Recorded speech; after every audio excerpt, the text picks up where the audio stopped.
Good morning बच्चे। आगे हम पिछले चैप्टर का ही जो बाकी रह गया था वेजिटेरियन एंड नॉन वेजिटेरियंस, उसके बारे में हम पढ़ेंगे कि शाकाहारी क्या है और मांसाहारी क्या है। वेजिटेरियन मीन्स होता है शाकाहारी और नॉन वेजिटेरियन मीन्स होता है मांसाहारी।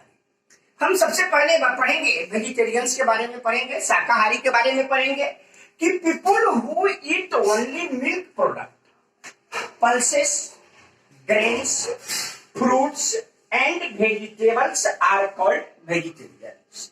क्यों ऐसे लोग जो सिर्फ दूध से बनी सामग्री, दाल, अनाज, फल और सब्जी ही खाते हैं, उसे हम शाकाहारी कहते हैं। दूसरा है नॉन वेजिटेरियन, मांसाहारी, कि people who eat fish, eggs and meat are called non vegetarians. क्यों ऐसे लोग जो मछली खाते हैं, अंडे खाते हैं एंड मीट खाते हैं, उसे हम मांसाहारी कहते हैं।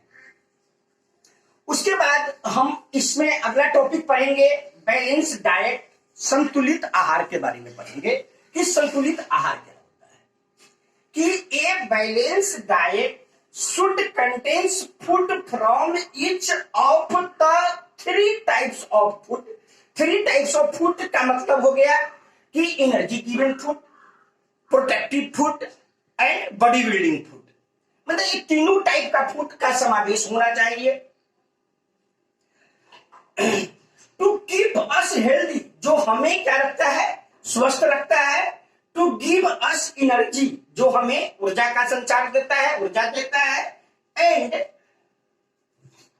टू हेल्प अस ग्रो, और हमें बढ़ने में सहायक होता है, उसे हम बैलेंस डाइट कहते हैं, उसे हम संतुलित आहार कहते हैं।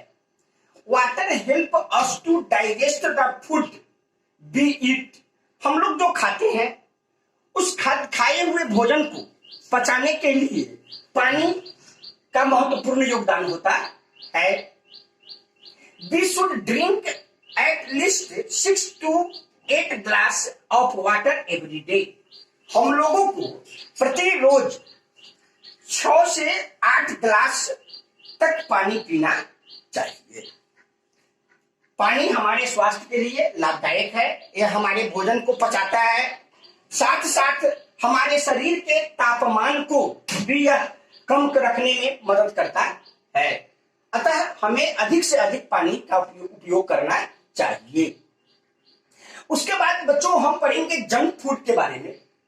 जंक फूड वैसे खाद्य पदार्थ, वैसे भोज्य पदार्थ जो कि फूड लाइक्स नूडल्स हम लोग खाते हैं, बर्गर खाते हैं, पिज्जा खाते हैं, ये सारे के सारे जंक फूड कहलाते हैं।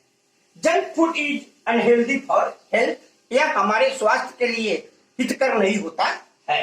मतलब कि जंक फूड हमें नहीं खाना चाहिए, यह बहुत कम मात्रा में यदा कदा इसका उपयोग करना चाहिए। अब हम पढ़ेंगे कि हेल्दी फूड हैबिट, कि एक स्वस्थ आदमी के खान पान का क्या आदत है, उसी के बारे में हम लोग पढ़ेंगे। कहता है it is very important to have healthy eating habit to stay fit, कि यह महत्वपूर्ण है कि हम किस तरह का भोजन करें जो हमें वह स्वस्थ रखे और तरोताजा रखे। उसके लिए सबसे पहले wash your hand before after every meals, कि हम लोगों को खाने से पहले और खाने के बाद अच्छी तरह से हाथों का सफाई करना चाहिए। ईट फ्रेश एंड क्लीन फूड, हम लोगों को हमेशा ताजा और साफ भोजन करना चाहिए। च्यू योर फूड वेल, भोजन को अच्छी तरह से चबाना चाहिए। ऐसा नहीं कि दाल मुंह में डालते जाए और उसे निगलते जाए, नहीं, हमें भोजन को अच्छे तरह से चबा करके तब निगलना चाहिए। Do not eat food sold by hawkers. जो स्ट्रो वेंडर होते हैं, जो घूम करके जो भेजते हैं खाना भोजन, ऐसे लोगों से हमें भोज्य पदार्थ नहीं खरीदना चाहिए, नहीं खाना चाहिए। Drink plenty of clean and filtered water. हम लोगों को प्रचुर मात्रा में साफ और फिल्टर छना हुआ पानी पीना चाहिए। Wash fruit and vegetables before eating them. हमें फल और सब्जी को धोने के बाद, अच्छी तरह से साफ करने के बाद ही उसका उपयोग करना चाहिए। अगर हम इसको अच्छे तरह से धो करके उपयोग नहीं करते हैं तो हमारे अंदर गंदगी जो जाएगा वो हमें बीमार कर देगा। क्लीन और brush your teeth after eating. कि खाने के बाद हम लोगों को दांत का सफाई करना चाहिए, अर्थात खाने से पहले और खाने के बाद भी दांतों का सफाई करना चाहिए। इस तरह से हेल्दी फूड हैबिट्स में ये सारे पॉइंट्स नोटेड किए गए हैं। बच्चे इसको आप पढ़ेंगे, याद करेंगे और इसके बाद हम होमवर्क भी संलग्न कर रहे हैं। आप होमवर्क बनाएंगे। जो भी परेशानी हो, जो भी समस्या हो, आप हमारे कांटेक्ट नंबर से संपर्क करके अपनी समस्या का समाधान कर सकते हैं। दैट्स ऑल, आज के लिए इतना ही।